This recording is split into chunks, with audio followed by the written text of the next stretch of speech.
आज हम उस महान आत्मा की बात करने वाले हैं, धर्म को देश विदेश और लोगों तक पहुंचाया, जागरूकता फैलाई, श्रेष्ठ से श्रेष्ठ व्यक्ति आज उनके कहे हुए मार्ग पर चल रहा है। आज हम स्वामी विवेकानंद जी के बारे में बात करने वाले हैं। आपको जरूर सुनना चाहिए, उससे थोड़ी सी आपको शिक्षा जरूर मिलेगी। जब स्वामी रामकृष्ण परमहंस के पास विवेकानंद जी आए थे, रामकृष्ण परमहंस जी उस समय दक्षिणी काली मंदिर जो कलकत्ता का है पुजारी थे भाई साहब। अभी भी माँ काली का वहाँ पर बहुत विकराल स्वरूप है, तो श्रद्धालु जाते हैं तो वहाँ पर रामकृष्ण परमहंस जी वहाँ पर पुजारी रह चुके थे। विवेकानंद जी आए थे, उस समय बालक थे, उनका नाम नरेंद्र था। अपना व्यथा रामचंद्र परमहंस जी के चरणों में समर्पण किया था, बताया था, बोला था, उनसे कहा था। विवेकानंद जी आए, कहा बाबा कुछ ऐसा उपाय बताइए कि जिससे कि हमारी गरीबी दूर हो जाए। मेरे से चिंता मेरी माँ की चिंता है, मैं तो छोटा बालक हूँ बाबा, मैं कहाँ कमा पाऊंगा, मैं तो बालक हूँ, पढ़ रहा हूँ अभी, तो कहाँ कमा पाऊंगा। मेरी माँ कैसे मेरी गुजर बसर कर रही है वो तो मैं ही जानता हूँ। बच्चे की वो पुकार सुनकर, बच्चे की वो पीड़ा सुनकर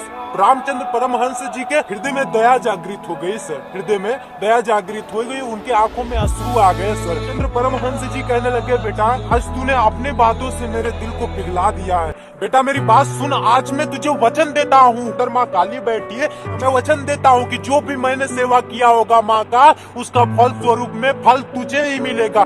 जा बेटा, अंदर माँ बैठी है, जो मांगेगा वो आज माँ तुझे प्रदान करेगी, जा बेटा जा। रामकृष्ण परमहंस जी सीढ़ियों पे बैठे हुए थे साहब। अब गए विवेकानंद जी, अंदर गए, माँ का स्वरूप, माँ का विकराल रूप, मुख पे तेज, वो विवेकानंद जी नरेंद्र वो देखकर माँ को देखते ही रह गए, वो देखते ही रह गए, देखते ही रह गए, देखते रह गए, खड़े खड़े खड़े खड़े खड़े खड़े। वो बाहर आ गए तो रामकृष्ण परमहंस जी पूछने लगे, बेटा तूने क्या मांगा? मांग लिया ना, जो मांगना मांग लिया ना, मांग से ही रामकृष्ण परमहंस जी बोले, जैसे कि उनकी समाधि टूटी हो विवेकानंद की, वैसे उठे, बोले क्या बाबा क्या हुआ, क्या हुआ बाबा, क्या हुआ? बेटा तूने कुछ मांगा? मांगा कुछ बेटा? बाबा मैं तो मांगना ही भूल गया बाबा। बेटा कैसी बात कर रहा है, जा ना मांग ले फिर से। तूने मांगा नहीं क्या? तुझे आज माँ जो मांगेगा तो प्रदान करेगी। मैंने जो भी सेवा किया है इतने दिनों से, सब सेवा का फल तुझे ही मिलने वाला है, तुझे मिलेगा। मैं वचन देता हूँ बेटा, तुझे मिलेगा, जा मांग तो सही, माँ से मांग तो सही।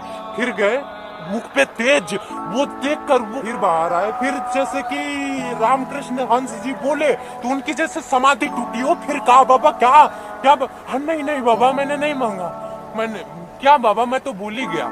ऐसा 3-4 बार उन्होंने किया, 3-4 बार आए गए। और रामकृष्ण परमहंस जी पूछ लिए, बेटा तुम जाते हो कुछ मांगते नहीं हो, क्या बात है, क्या बात हो गई, क्यों नहीं मांग रहे हो तुम? विवेकानंद की आंखों में आंसू आ गया सर, अश्रु आ गए, गिरने लगे, कहने लगे बाबा अब कुछ मांगने का मन नहीं करता। इसके झोली में माँ का प्यार आ गया, वो क्या मांगेगा?